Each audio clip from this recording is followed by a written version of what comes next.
മാനസികമായിട്ടും ശാരീരികമായിട്ടും ഈ വീട്ടിലുള്ളവരെല്ലാം എന്നെ പീഡിപ്പിച്ചോണ്ടിരിക്കുക.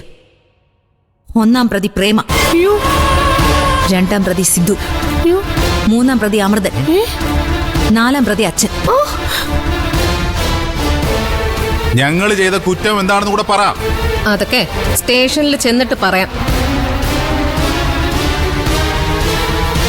എന്റെ സ്റ്റേഷൻ അതിർത്തിക്കകത്ത് ഇങ്ങനൊരു കേസ് ഞാൻ വെച്ച് പൊറുപ്പിക്കില്ല. മര്യാദക്കാണെങ്കിൽ ഞാനും മര്യാദക്കാ, അല്ലെങ്കിൽ ഉണ്ടല്ലോ. മാഡം, ഞങ്ങൾ ആരും ഒരു തെറ്റും ചെയ്തിട്ടില്ല. പിന്നെ ഞാനാണോ ചെയ്തത്? കല്യാണം കഴിഞ്ഞ അന്ന് തന്നെ എന്റെ ഭർത്താവ് ഈ വീട്ടിൽ നിന്ന് ഇറങ്ങിപ്പോയി. മഴയിൽ വെച്ച് കണ്ടുവെന്നും പറഞ്ഞ് 2 പരിചയക്കാരാ സിദ്ധുവിനെ ഇവിടെ തിരിച്ചെത്തിച്ചത്. സ്വന്തം ഭാര്യ ക്രൂരമായിട്ട് അവഗണിക്കുക, അതും ഈ നിയമത്തിന്റെ പരിധിയിൽ വരുമല്ലോ. ഇവൾക്ക് കഴിക്കാനുള്ള ഭക്ഷണം സമയത്തിനുണ്ടാക്കി കൊടുക്കുന്നില്ല എന്നാണല്ലോ ഇവള് പറയുന്നത്.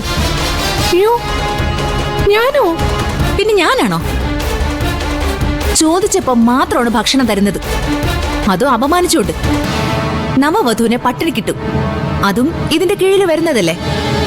ജാമ്യം പോലും കിട്ടില്ല, അകത്ത് കിടക്കേണ്ടി വരും. മനസ്സിലായോ? എന്തിനാ ചന്ദ്രേ ഇങ്ങനെ നുണ പറയുന്നേ? ഞാൻ നുണയൊന്നും അല്ല പറഞ്ഞത്. വേറെ ഉണ്ട് കുറ്റങ്ങള്. എല്ലാം ഞാൻ വിശദമായിട്ട് റൂബിക്ക് മെയിൽ ചെയ്തിട്ടുണ്ട്.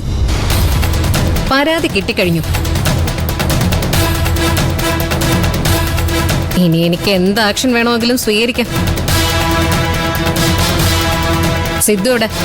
സിദ്ധു പുറത്തു പോയിരിക്കുക. വരുമ്പോ എന്നെ വന്നൊന്ന് കാണാൻ പറ. നിങ്ങൾ 3 പേരെയും തൽക്കാലം ഞാൻ വിടുന്നു.